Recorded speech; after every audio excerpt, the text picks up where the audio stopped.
মেলা কি কিনতে যাচ্ছ? অনেক জিনিস খেলনা আর আইসক্রিম চিপস এগুলো পাওয়া যায় না তো মেলায়। মেলায় কি পাওয়া যায়? হ্যাঁ, ঘড়ি থাকে,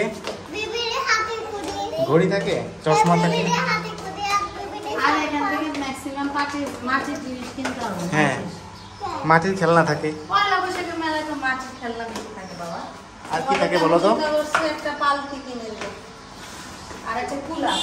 আর মোয়া থাকে, গুড় থাকে, সন্দেশ থাকে।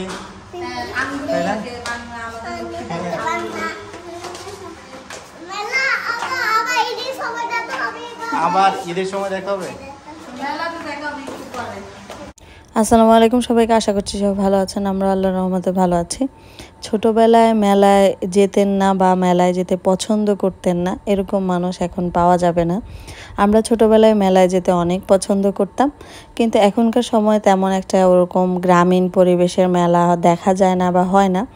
তো লক্ষ্মীপুরে যখন গিয়েছিলাম ঈদের সময় আমরা, তখন আমাদের বাসার সামনে মেলা হচ্ছিল, যেটা ছোটোবেলায় আমরা পেয়েছি।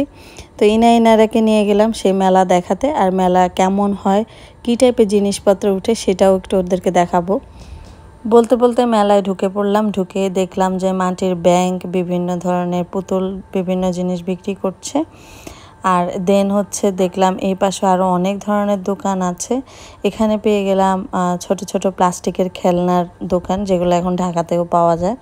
দেন পেলাম আঙ্গুলি, তারপরে হচ্ছে চানাচুর, বাদাম, এইসব বুট, আর হচ্ছে নিমকি টাইপের জিনিস, যেগুলো ছোটোবেলায় খেতাম, এখন আর তেমন একটা খাওয়া হয় না। আর এখানে দেখলাম অনেক সুন্দর সুন্দর ময়ূর পাখি, মাটির তৈরি অনেক কিছু বিক্রি করছে, যেগুলো ছোটোবেলায় আমরা কিনতাম, কিনে এগুলোতে আমরা অনেক টাকা পয়সা জমাতাম। এখন তো তেমন একটা মাটির ব্যাংকের প্রচলন নেই বললেই চলে। তা আমি ইনারাকে ওখান থেকে মাটির ব্যাংক কিনে দেওয়ার জন্য গিয়েছিলাম।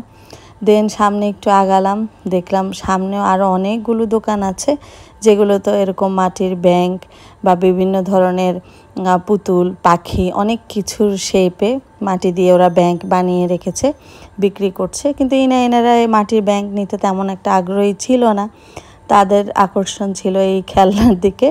ওরা হচ্ছে এইসব খেলনা নিতে চাচ্ছিল। সেখানে দেখলাম যে স্টিলের, তারপরে হচ্ছে মেলামাইনেরও অনেক কিছু বিক্রি করছিল, তারপর সিলভারের জিনিসও পাওয়া যাচ্ছিল। ম্যাক্সিমাম ছিল খেলনার দোকান, যেহেতু বাচ্চারা যাবে মেলাতে। অনেক গরম ছিল, তাই আমরা কিছুক্ষণ হাঁটাহাঁটি করে ইনারাকে 2-3টা খেলনা কিনে দিয়ে বাসায় চলে আসি। তো এই ছিল মেলার ভিডিওটি এখানে শেষ করছি। সবাই ভালো থাকবেন, আল্লাহ হাফেজ।